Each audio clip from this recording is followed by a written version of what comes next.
नमस्कार बच्चों, आज हम पढ़ेंगे हिंदी में व्याकरण और व्याकरण के अंतर्गत पढ़ेंगे समास।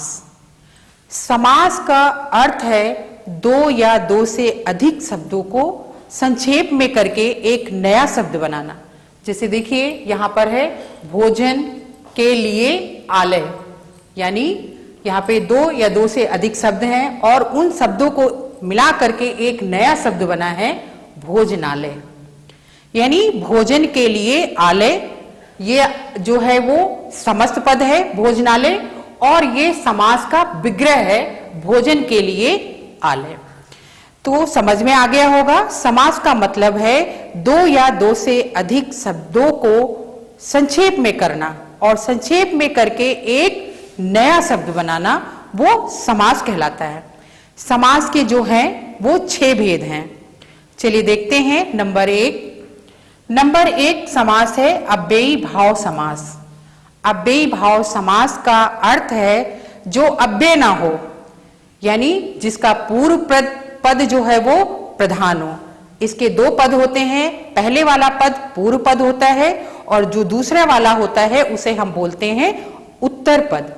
तो इसका जो है समस्त पद है यथा शक्ति और इसका समास विग्रह होगा शक्ति के अनुसार। दूसरा है इसका समस्त पद भर पेट और इसका समास विग्रह होगा पेट भर।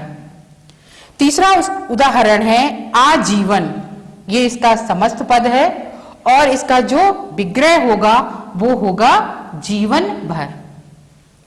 उसके बाद देखते हैं दूसरा समास यानी द्वंद्व समास। द्वंद्व समास में दोनों पद प्रधान होते हैं और एक जो डैश होता है इसको हम योजक चिन्ह कहते हैं। इस योजक चिन्ह के हटने के बाद यहां पर और लग जाता है तो वहां पर होता है द्वंद्व समास। जैसे माता पिता, माता और पिता, भाई बहन, भाई और बहन, सुख दुख, सुख और दुख, धरती आसमान, धरती और आसमान, अमीर गरीब, अमीर और गरीब, मोटा पतला, मोटा और पतला। तो योजक चिन्ह के बाद जो है वो जो है वहां पर और लगता है और द्वंद्व समास में जो है दोनों पद जो है वो प्रधान होते हैं, वहां पर द्वंद्व समास होता है। द्वंद्व समास में जो है और लगता है, यानी दो के बीच में एक योजक चिन्ह होता है और वो योजक चिन्ह हटने के बाद जो है उस योजक चिन्ह जो है वो लुप्त हो जाता है और उसकी जगह हम और लगाते हैं। माता पिता, माता और पिता, सुख दुख, सुख और दुख, अमीर गरीब, अमीर और गरीब। देखिए समास का तीसरा भेद कर्मधारय समास।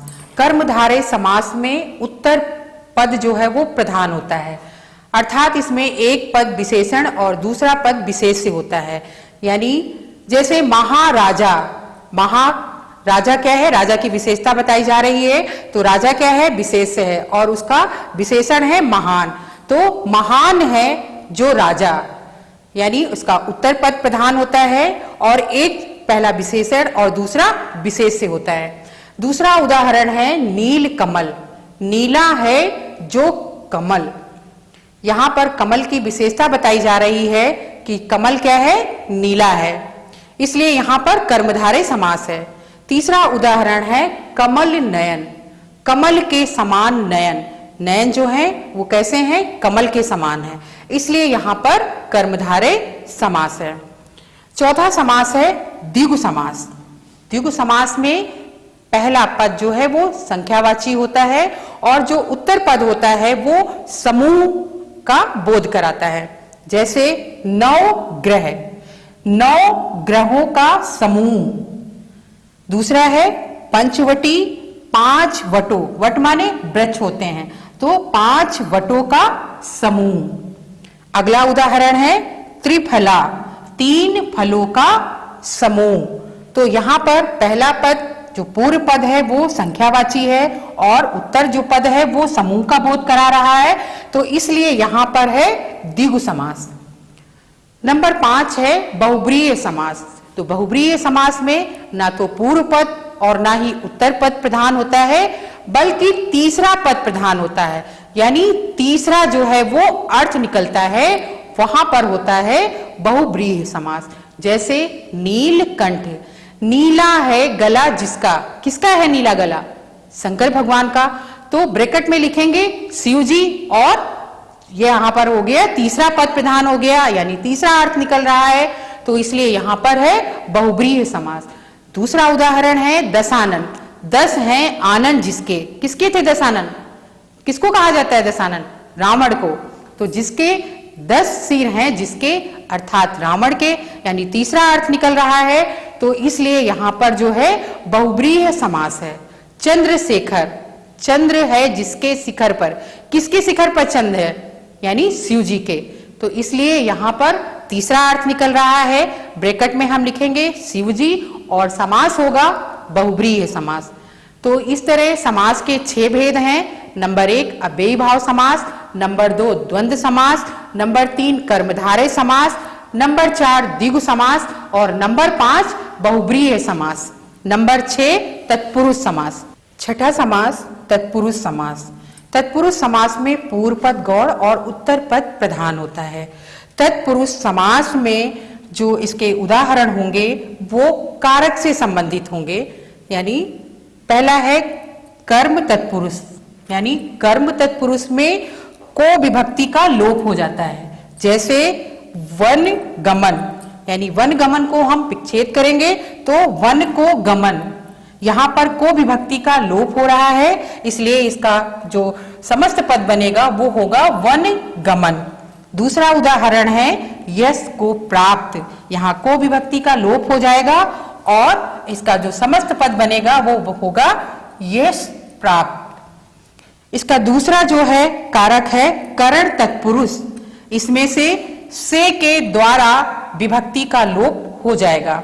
जैसे इसका समस्त पद बनेगा भयाकुल, यानी भय से आकुल, यहां पर से जो विभक्ति का लोप हो जाएगा। दूसरा है उदाहरण गुण युक्त, यानी गुण से युक्त, यहां से जो विभक्ति है उसका लोप हो जाएगा और इसका जो समस्त पद बनेगा वो होगा गुण युक्त। उसके बाद तीसरा इसका है संप्रदान तत्पुरुष, यहां पर जो है के लिए विभक्ति है उसका लोप हो जाएगा।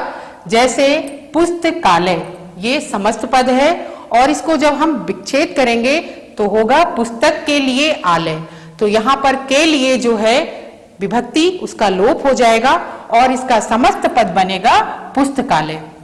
भोजनालय, भोजन के लिए आलय, यानी के लिए जो है वो लुप्त हो जाएगा विभक्ति का और वहां पर जो शब्द बनेगा वो बनेगा भोजनालय। अगला उदाहरण है विद्यालय, यानी विद्या के लिए आलय, यानी के लिए विभक्ति का जो है वो लोप हो जाएगा। चौथा है अपादान तत्पुरुष, यहां पर से का लोप हो जाएगा, यानी से विभक्ति का लोप हो जाएगा। जैसे उदाहरण है चरित्रहीन, यानी चरित्र से हीन, यानी से विभक्ति का लोप हो जाएगा तो समस्त पद बनेगा चरित्रहीन। अगला उदाहरण है रोग मुक्त, यानी रोग से मुक्त, यानी से विभक्ति का लोप हो जाएगा तो यहां पर होगा अपादान तत्पुरुष। अगला है संबंध तत्पुरुष, संबंध तत्पुरुष में का की के विभक्ति का लोप हो जाएगा। जैसे उदाहरण है देश प्रेमी, यानी देश का प्रेमी, यानी का जो है विभक्ति का लोप होने के बाद समस्त पद बनेगा देश प्रेमी। दूसरा है उदाहरण गृह स्वामी, यानी गृह का स्वामी, यहां पर जो है का विभक्ति का लोप हो जाएगा और इसका जो शब्द बनेगा यानी समस्त पद बनेगा वो होगा गृह स्वामी।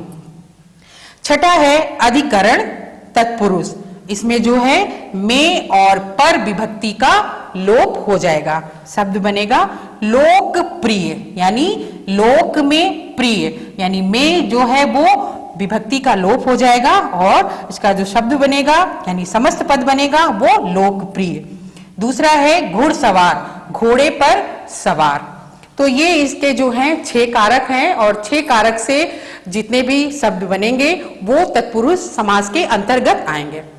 अंत में मैं एक चीज बताना चाहूंगी कि कुछ समास ऐसे होते हैं जिनको विच्छेद करने पर, विग्रह करने पर समास का जो है नाम बदल जाता है। जैसे दशानन, दशानन यानी 10 सिर वाला, यानी दोनों पद प्रधान ना होकर के तीसरा पद प्रधान है, यानी 10 सिर किसके थे? रावण के थे। तो यहाँ पर जो समास होगा वो बहुब्रीहि समास होगा। लेकिन बच्चों इसमें जो है 10 क्या है? संख्यावाचक भी आ रहा है।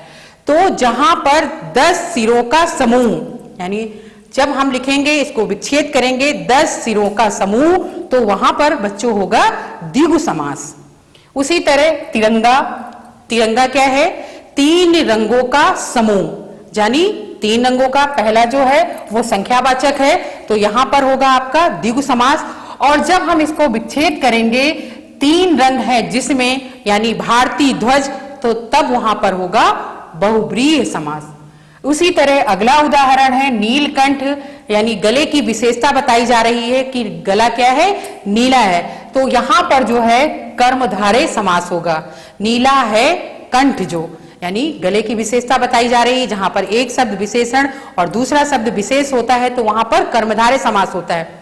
और उसके बाद जब हम इसको विच्छेद करेंगे, नीला है कंठ जिसका, अर्थात तीसरा पद यानी शिव जी, तो वहां पर होगा बहुब्रीहि समास। धन्यवाद।